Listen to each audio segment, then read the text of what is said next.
Hello, so I'm going to show you how to play jazz bass lines. So I'm going to take you through a series of exercises to get you pretty comfortable doing bass lines. Now I'm going to play some stuff in the right hand. I have other videos on playing rootless voicings, rootless jazz voicings. So look at those videos. I also have other videos on circle of fifths. So those will all help you play voicings, what you would do in the right hand. But that's not the purpose of this video, so enjoy learning bass lines. All right, so the first thing you're going to want to do is just play the roots of the chord. So that's just like foundation. So let me turn on a track here.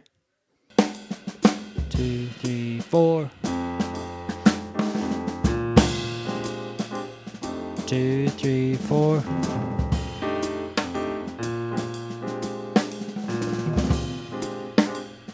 2, 3, 4.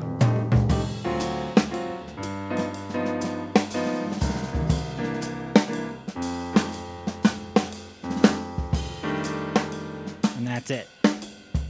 Okay, so just the roots. So the next thing you'll want to do is roots and fifths. So for F, it's going to be F and C for the F chord, and B flats, it's B flat and F. Okay, so it'll look something like this. 2, 3, 4. 1, 2, 3, 4. 2, 3, 4. 1, 2, 3, 4.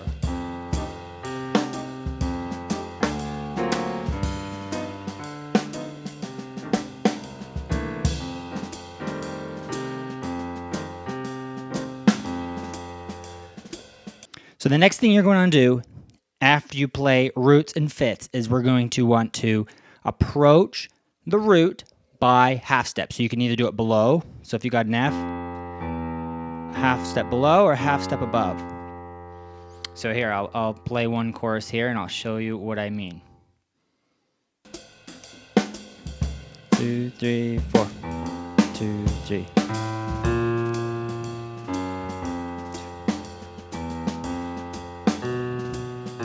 2, 3.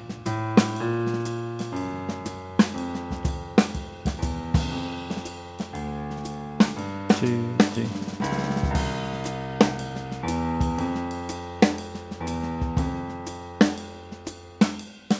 So yeah, the point isn't that it sounds amazing, but you're developing these skills to thinking how to navigate through these chords.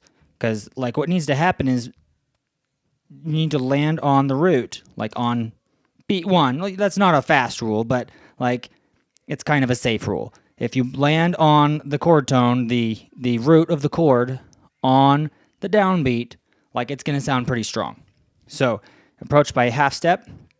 The next thing you could do is approach by a whole step and walk up by chromatically, right? So if it's an F, or again, you can do it from below or from above. So that's going to look like this. 2, 3, 4. 2.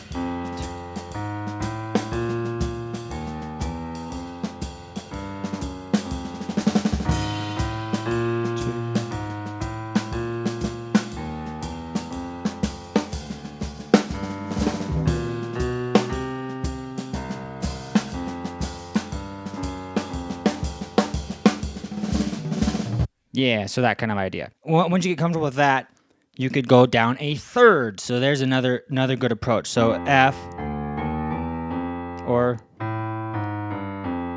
that kind of thing. So you go a third below. Now you're going to have to start thinking about the scale. So which third? You could do that, but it's not really in the scale. So if you think about the scale that you're in, you're going to go up or down a third. So for B flat, or that kind of thing. So I will do a chorus there with going by third.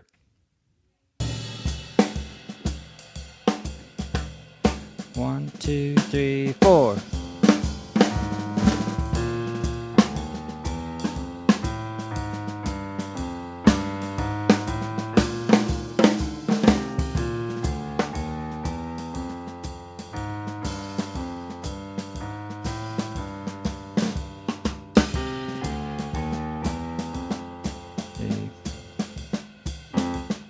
that kind of thing. So it gets a little harder because now you're filling almost the whole measure. So you could play up to 3 notes. So like F going to B flat, you're filling in that whole third. All right, and sometimes depending on the space, you're playing either all chromatic notes, as in here, or let's see here. If you go the B flat above a third, like I skipped that note. So I'm going to fill in the space with whatever I need to fill that whole third. All right, so the next thing you can do is the a scale. So if you think about the scale that matches the this F dominant scale, so the E flat needs to be there. So you would walk up,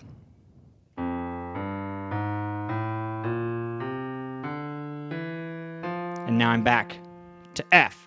So, and I cheated a little because I didn't play the E flat, but I'm approaching it by chromatic, so it sounds pretty good. And you can come back down.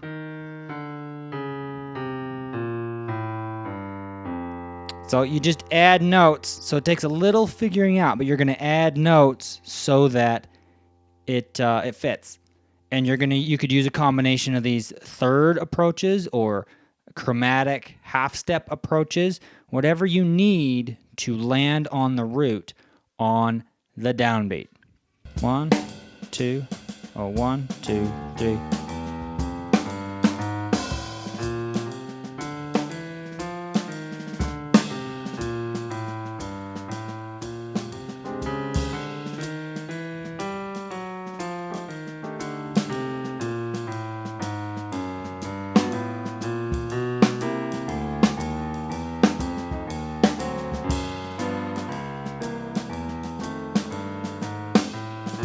Yeah, so you'll see what I did. So the last thing I would add is turnaround. So I kind of simplified the ending, but usually there'll be a turnaround in the last 2 measures, and the chord progression will go F, D, 6, 2, 5, 1. So that kind of gives you that quintessential like bass line.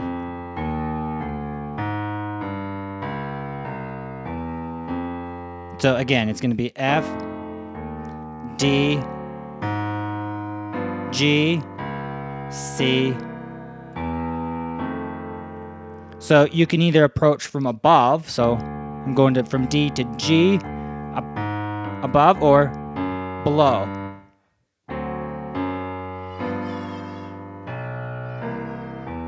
So there was all below, and you could do above.